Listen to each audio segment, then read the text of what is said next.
Hello mga kababayan, magandang araw sa inyong lahat. Kumusta na kayo dyan? So, nandito pa ako ngayon sa bahay mga kababayan. Ah, Kahapon ay galing ako doon sa Panabo dahil tumatawag yung delivery mga kababayan ng mga package natin na meron ipakuha. So, tinanong ko mga kababayan kung ilan yung package. Sabi niya sa akin nga 3 yung package. May 2 malaki at isa yung maliit. So, ang ginagawa ko mga kabayan ay pinuntahan ko na lang doon sa Panabo at nagmotor lang po ako. So, naisip ko kasi mga kababayan kapag magdala ako ng bunggo papunta doon, so mag-gas pa rin ako ng 1,000. So, ang naisip ko ay nagmotor na lang ako papunta doon tapos pinasakay ko na lang sa umbak ang 3 package ng mga dumarating. So, kaya ay yung package natin ay nandito na mga kababayan. At pinakyaw ko na lang din yung umbak ng 600. So, imbes nga 1,000 sana yung magastos ko to papunta dito. So, 600 na lang mga kababayan. Kasi, meron kasi mga delivery nga pa-pick up lang sa akin doon sa Panabo, doon sa terminal ng bus. Pero meron din mga iba nga idiretso dito sa atin dito sa Bukid. Kasi ano naman dito sa atin, simentado naman po. So, yung mga package ay nandito na mga kababayan, no? Pinapahatid ko na dito kahapon. So, tingnan natin kung sino ang nagpapadala o para kanino ang package nga dumarating mga kababayan. So, tara na.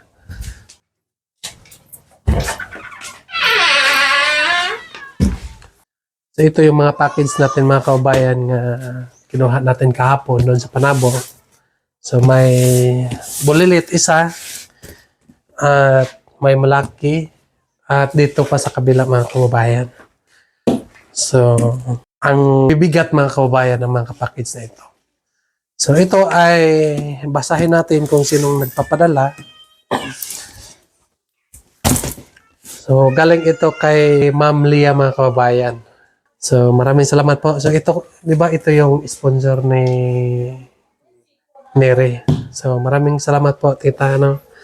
So, yung pagpadala, no? So, itong 3 mga kababayan at yung isa, same pa rin, no? Sa kanya pa rin nanggaling itong mga package na itong mga kababayan. So, maraming salamat po sa iyo, ma'am, sa iyong pagmamalasakit sa pamilya ni Nere. So, makakaasa ka sa aming ni Istong nga itong mga package ay makarating doon nga walang bawal at walang kulang. Walang sobra din. So, ito lang yung so, hindi ko pa mahati doon mga kababayan. Kasi po ay yung mama ni Neri ay nandoon pa sa Bukidnon ngayon. Tsaka yung tatay ni Neri, so nandoon pa sa Bukidnon. Kaya ay hindi ko pa ito mahatid ngayon nga week. Antayin ko muna kung makauli na dito yung makauli na dito yung pamilya ni Neri doon sa kanilang bahay. So saka ko muna ito ihatid. Kasi nag-usap kami kanina, tinanong ko siya kung kailan siya uuwi, no? Sabi niya sa akin nga, nag-ano pa daw yung asawa niya na nag-inadlaw. Ano sa Tagalog yung nag-inadlaw? Istaw? Nag-adlaw-adlaw? Nag-araw-araw? Hindi naman yung arawan. No? Yung arawan kasi, iba na yan, no? Bombay na yan.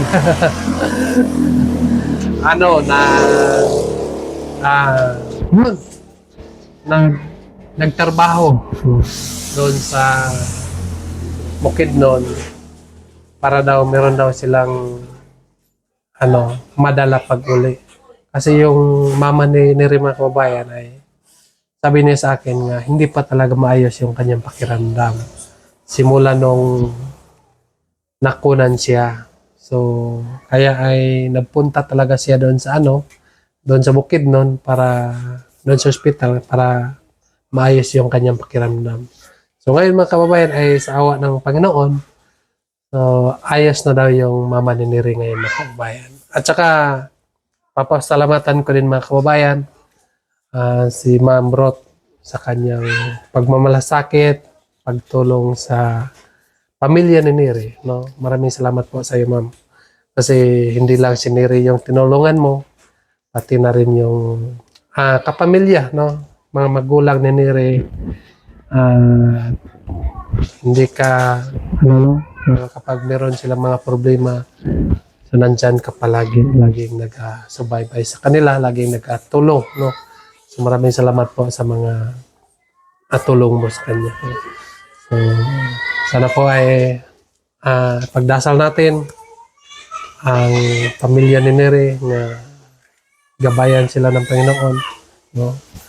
At dasal natin nga hindi din magkasakit yung mga anak niya kasi kasi doon sa bukid mga kababayan nahirap kasi, no? Pag magkasakit tayo doon sa bukid at saka malayo tayo sa ospital, so delikado tayo doon mga kababayan. So tulungan natin, no? Ipagdasal natin ang pamilya ni Neri na sana mahilayo sila ng mga sakit, no? Kasi parang nahirapan talaga yung nahirapan talaga yung kapatid ni Neri yung nagpunta sila dito. Ako din natatakot na rin ako mga kababayan, no? Ako ba pagtingin ko sa bata, parang na talaga kasi yung mata niya ay namumuti na. So kaya ay nataranta talaga ako mga kababayan. Pero ngayon mga kababayan at okay na yung anak niya at okay na din yung magulang na Neri po. So, naulit ko po mga kababayan, no? So, maraming salamat po sa nagpapadala kay Ma'am Lia, no? Sana po ay huwag kayong magsawa mag-suporta kay Neri sa kanyang pag-aaral. Sana po ay magawa ang lahat para matapos ang pag-aaral ni Neri.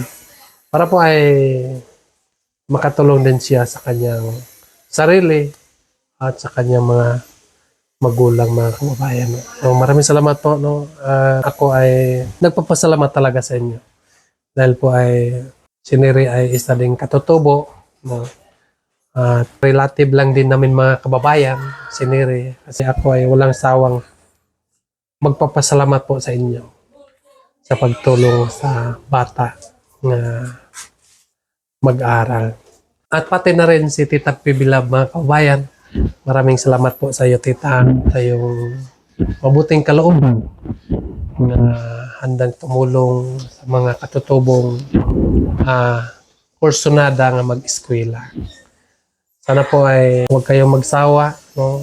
Kapag meron kayong hindi gusto, no, sa mga bata nga nag-aral, turuan nyo, no?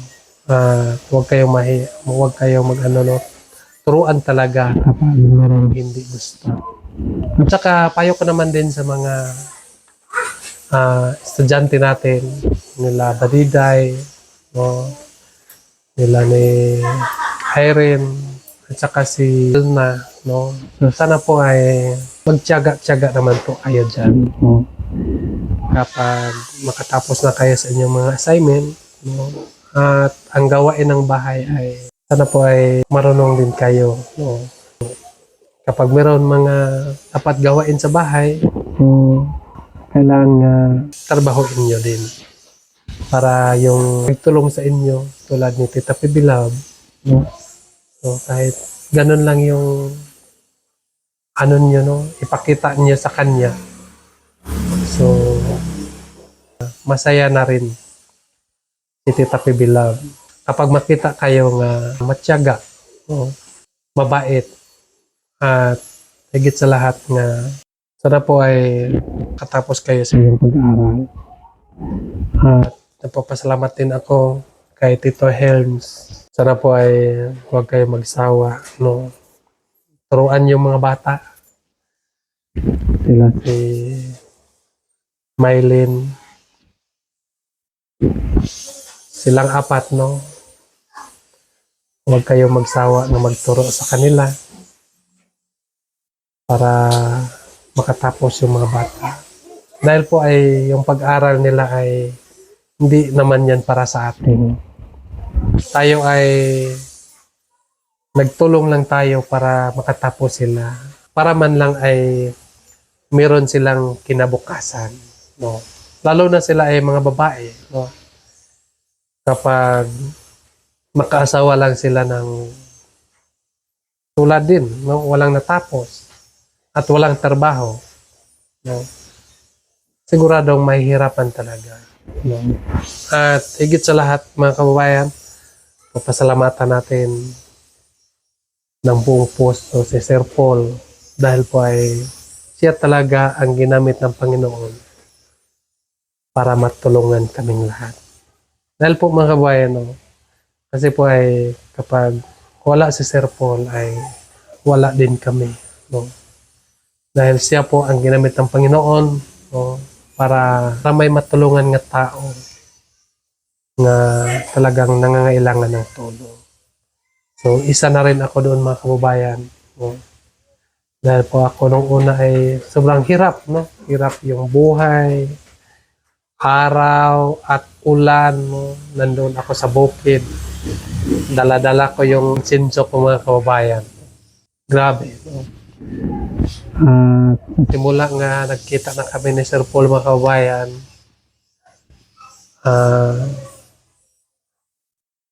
nasabi ko sa sarili kong parang may pinagkaiba. Ang unang mga kababayan ay nandun lang ako sa bukid. Doon ako naglagari lang ako ng kahoy.